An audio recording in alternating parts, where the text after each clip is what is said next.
जय हिंद दोस्तों, आपका अपने YouTube चैनल क्रैक एसएससी में स्वागत है। सो गाइज, आज के इस वीडियो में देखने वाले हैं जो आपका सीआरपीएफ ट्रेडमेंस 2023 में जो वैकेंसी आई है, जिसका एग्जाम 1 से 13 जुलाई के बीच में होने वाला है, उसके लिए टॉप मोस्ट जीके कई इंपॉर्टेंट क्वेश्चंस को इस वीडियो में डिस्कस करने वाले हैं। और मैं आपको 100% गारंटी देता हूं कि आपके सीआरपीएफ ट्रेडमेंस 2023 के एग्जाम में यहाँ से प्रश्न जरूर पूछे जाएंगे।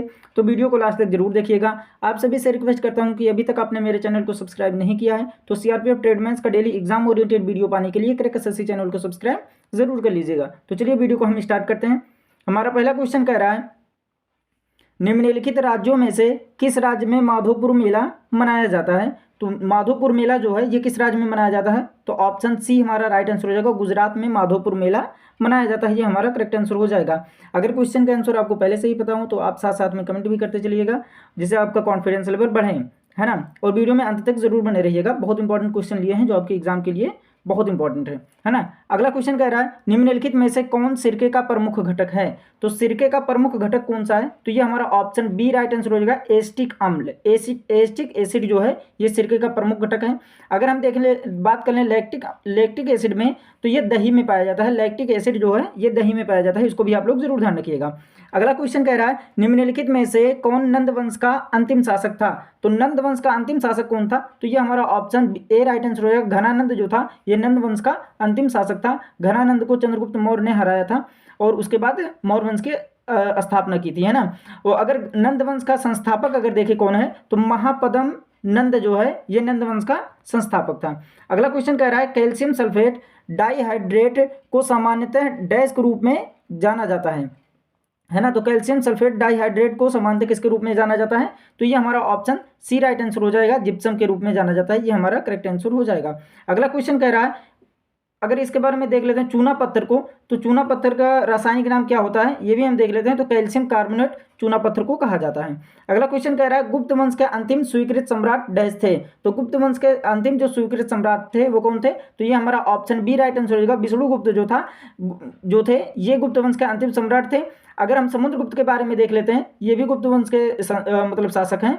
तो ये जो है समुद्रगुप्त को भारत का नेपोलियन कहा जाता है। और समुद्रगुप्त का दरबारी कवि कौन थे, तो हरिशेठ थे, इसको भी आप लोग जरूर ध्यान रखिएगा। अगला क्वेश्चन कह रहा है, अगर वीडियो पसंद आ रही होगी तो एक लाइक जरूर कीजिएगा, चैनल को सब्सक्राइब कीजिएगा और अपने दोस्तों तक शेयर जरूर कीजिएगा, है ना। और कमेंट करके जरूर बताइएगा कि आपको वीडियो कैसी लगी। तो अगला क्वेश्चन कह रहा है, बिरजा मंदिर, राजरानी मंदिर और समलेश्वरी मंदिर सभी डैश में स्थित हैं, है ना। तो ये सब सारे मंदिर किस राज्य में स्थित हैं, तो हमारा ऑप्शन डी राइट आंसर हो जाएगा। उड़ीसा राज्य में ये सब सारे मंदिर स्थित हैं।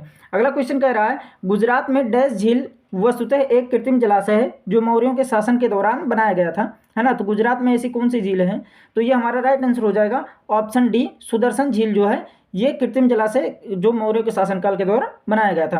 अगर हम बात कर लें लोनार झील की, तो लोनार झील ये महाराष्ट्र राज्य में है और ये झील ज्वालामुखी उद्गार से बनी झील है, लोनार झील, है ना। इसको भी आप लोग जरूर ध्यान रखिएगा। और अगर लोकटक झील के बारे में अगर हम बात कर लें, तो ये मणिपुर राज्य में है और भारत में मीठे पानी की सबसे बड़ी झील कौन सी है, लोकटक झील है, इसको भी आप लोग जरूर ध्यान रखिएगा।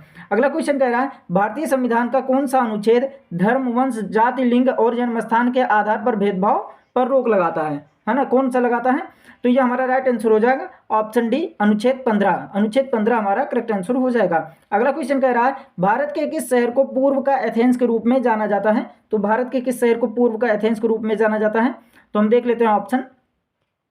तो हमारा राइट आंसर हो जाएगा option B C, Madurai. Madurai को हम क्या कहते हैं, पूर्व का एथेंस के रूप में जाना जाता है। अगर मदुरै को और भी देख लें किसके नाम से जाना जाता है, तो त्योहारों का नगर भी मदुरै को ही कहा जाता है। अगर कोच के बारे में हम देखते हैं, तो कोच को पूर्व का वेनिस या अरब सागर की रानी के उपनाम से भी जाना जाता है, इसको भी आप लोग जरूर ध्यान रखिएगा। अगला क्वेश्चन कह रहा है, विजयवाड़ा शहर निम्नलिखित में से किस नदी के किनारे स्थित है। तो विजयवाड़ा जो शहर है ये किस नदी के किनारे स्थित है, तो हमारा ऑप्शन सी राइट आंसर हो जाएगा। कृष्णा नदी के किनारे स्थित है विजयवाड़ा शहर, है ना। अगर ताप्ती नदी के किनारे देख लेते हैं कौन सा शहर स्थित है, तो सूरत जो है ये ताप्ती नदी के किनारे स्थित है। महानदी के किनारे कौन सा शहर स्थित है, तो ये कटक और संबलपुर ये महानदी के किनारे स्थित है। अगर गोदावरी नदी के किनारे की बात देख लेते हैं कि कौन सा शहर स्थित है, तो नासिक शहर जो है ये गोदावरी नदी के किनारे स्थित है। तो इन सभी इंपॉर्टेंट पॉइंट्स को आप लोग जरूर ध्यान रखिएगा। अगला क्वेश्चन कह रहा है, उस समय ब्रिटिश भारत का तत्कालीन गवर्नर जनरल कौन था जब सती प्रथा अवैध और दंडनीय घोषित की गई थी, है ना। तो कौन था वो, तो हमारा ऑप्शन सी राइट आंसर हो जाएगा। लॉर्ड विलियम बेंटिक थे। कौन थे, लॉर्ड विलियम बेंटिक, ये हमारा करेक्ट आंसर हो जाएगा। अगला क्वेश्चन कह रहा है, निम्नलिखित में से कौन सा राष्ट्रीय उद्यान पूर्वी हिमालयी उप क्षेत्र में सबसे बड़ा संरक्षित क्षेत्र है ना। तो कौन सा है? तो ये हमारा राइट आंसर हो जाएगा ऑप्शन सी, नमदाफा राष्ट्रीय उद्यान, ये हमारा करेक्ट आंसर हो जाएगा। अगर हम बात कर लेते हैं केबुल लामजाओ राष्ट्रीय उद्यान, ये कहाँ पर स्थित है? तो ये हमारा मणिपुर राज्य में स्थित है, इसको भी आप लोग जरूर ध्यान रखिएगा। और दो हैं, जैसे जिम कार्बेट राष्ट्रीय उद्यान, जिम कार्बेट राष्ट्रीय उद्यान जो है ये किस राज्य में स्थित है? तो उत्तराखंड में है। और बांदीपुर राष्ट्रीय उद्यान ये किस राज्य में स्थित है? तो कर्नाटक में है। इसको भी आप लोग जरूर ध्यान रखिएगा, इन सभी इंपॉर्टेंट पॉइंट्स को, है ना। हो सकता है कि इससे भी क्वेश्चन पूछे जाए, है ना। अगला क्वेश्चन कह रहा है भारत के संविधान का भाग 8 डैश से संबंधित है। तो भारत का संविधान जो भाग 8 है ये किससे संबंधित है? तो हमारा ऑप्शन ए राइट आंसर हो जाएगा, केंद्र शासित प्रदेशों से संबंधित है, ये हमारा करेक्ट आंसर हो जाएगा। अगला क्वेश्चन कह रहा है निम्नलिखित में से किसे एप्सम साल्ट के नाम से भी जाना जाता है? तो एप्सम साल्ट के नाम से किसे जाना जाता है? तो ये हमारा ऑप्शन डी राइट आंसर हो जाएगा, मैग्नीशियम सल्फेट को एप्सम साल्ट के नाम से जाना जाता है। अगर हम बात कर लें कैल्शियम सल्फेट की, तो कैल्शियम सल्फेट को किस नाम से जाना जाता है? तो ये जिप्सम के नाम से जाना जाता है। फेरस सल्फेट को और किस नाम से जाना जाता है? तो हरा किसीस के नाम से जाना जाता है। अगर सोडियम सल्फेट की बात कर लें तो ये ग्लाबर साल्ट के नाम से सोडियम सल्फेट को जाना जाता है। तो इन सभी इंपॉर्टेंट पॉइंट्स को भी आप लोग जरूर ध्यान रखिएगा। अगला क्वेश्चन कह रहा है निम्नलिखित में से क्या एक प्राकृतिक ज्वालामंदक है? तो निम्नलिखित में से एक प्राकृतिक ज्वालामंदक कौन सा है? तो ये हमारा ऑप्शन बी राइट आंसर हो जाएगा, डीएनए। डीएनए हमारा करेक्ट आंसर हो जाएगा। अगर बात हो गई कि डीएनए की फुल फॉर्म की, तो डीऑक्सीराइबोन्यूक्लिक एसिड कहा जाता है, डीऑक्सीराइबोन्यूक्लिक अम्ल कहा जाता है, डीएनए का फुल फॉर्म है। इसको भी आप लोग जरूर ध्यान रखिएगा। और अगर आरएनए की फुल फॉर्म की बात देखें तो आरएनए का फुल फॉर्म हो जाएगा राइबोन्यूक्लिक अम्ल, है ना। इससे भी क्वेश्चन पूछे जाते हैं ना, डीएनए और आरएनए का फुल फॉर्म जरूर पूछा जाएगा एग्जाम में, है ना। तो इसको आप लोग जरूर ध्यान रखिएगा। अगला क्वेश्चन कह रहा है पृथ्वी 1 घंटे में अपने अक्ष पर कितने अंश घूमती है? तो पृथ्वी जो है ये 1 घंटे में अपने अक्ष पर कितने अंश घूमती है? तो हमारा राइट आंसर हो जाएगा ऑप्शन डी 15 अंश। 15 अंश घूमती है, ये हमारा करेक्ट आंसर हो जाएगा। अगला क्वेश्चन कह रहा है निम्नलिखित में से किस भारतीय राज्य में लाई हरा ओवा उत्सव मनाया जाता है? तो लाई हरा ओवा उत्सव किस राज्य में मनाया जाता है? तो हमारा ऑप्शन ए राइट आंसर हो जाएगा, मणिपुर में मनाया जाता है, ये हमारा करेक्ट आंसर हो जाएगा। अगला क्वेश्चन कह रहा है भारत के संविधान में पहला संशोधन किस वर्ष में किया गया था?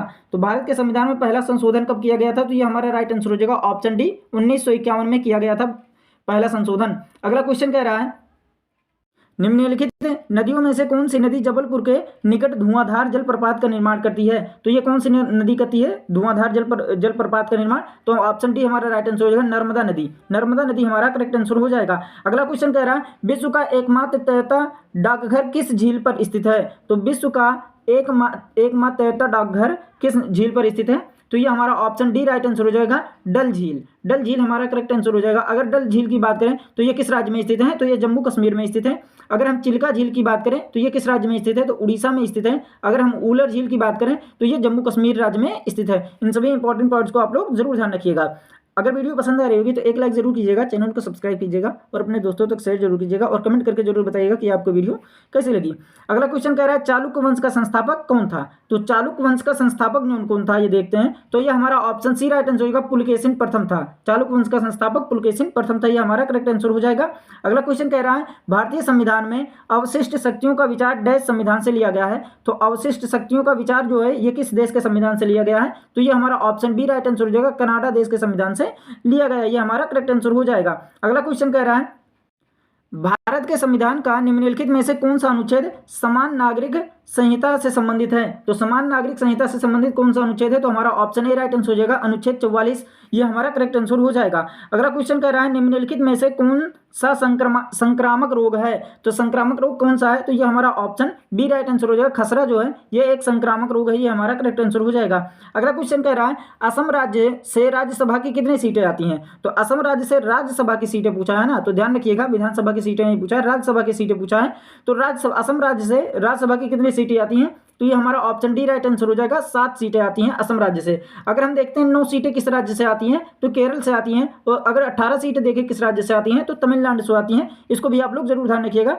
अगला क्वेश्चन कह रहा है बक्सर राष्ट्रीय उद्यान निम्न में से किस राज्य में स्थित है? तो बक्सर राष्ट्रीय उद्यान जो है ये किस राज्य में स्थित है? तो ये हमारा ऑप्शन ए राइट आंसर हो जाएगा, पश्चिम बंगाल में बक्सर राष्ट्रीय उद्यान स्थित है। अगर हम देख लेते हैं कर्नाटक राज्य में कौन सा उद्यान स्थित है, तो तुंगभद्रा राष्ट्रीय अभ्यारण्य जो है ये कर्नाटक राज्य में स्थित है। पंजाब में अगर हम देख लेते हैं तो कौन सा है, तो अबोहर अभ्यारण्य जो है ये पंजाब राज्य में स्थित है। और हरियाणा में देख लेते हैं कौन सा अभ्यारण्य स्थित है, तो सुल्तानपुर झील जो अभ्यारण्य है यह हरियाणा राज्य में स्थित है। इन सभी इंपॉर्टेंट पॉइंट्स को आप लोग जरूर ध्यान रखिएगा। अगला क्वेश्चन कह रहा है दाब मापने के लिए एसआई इकाई क्या है, तो दाब मापने के लिए एसआई इकाई क्या होगी, तो ये हमारा ऑप्शन डी राइट आंसर हो जाएगा पास्कल। पास्कल जो है ये दाब मापने के लिए एसआई इकाई है।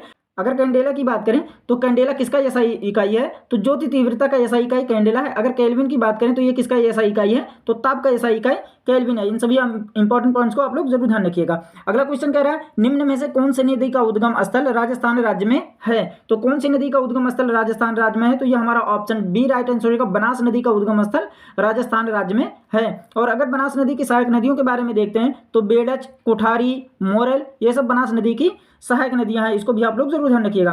अगला क्वेश्चन कह रहा है कैल्शियम सल्फेट हेमीहाइड्रेट का सामान्य नाम क्या है, तो कैल्शियम सल्फेट हेमीहाइड्रेट का सामान्य नाम क्या हो जाएगा, तो ये हमारा राइट आंसर हो जाएगा ऑप्शन है plaster of Paris. Plaster of Paris हमारा करेक्ट आंसर हो जाएगा। अगर बेकिंग सोडा की बात करें तो बेकिंग सोडा का रासायनिक नाम क्या हो जाएगा, सोडियम बाइकार्बोनेट हो जाएगा। और सिरका का रासायनिक नाम अगर देख लेते हैं तो एस्टिक अम्ल हो जाएगा। इन सभी इंपॉर्टेंट पॉइंट्स को भी आप लोग जरूर ध्यान रखिएगा।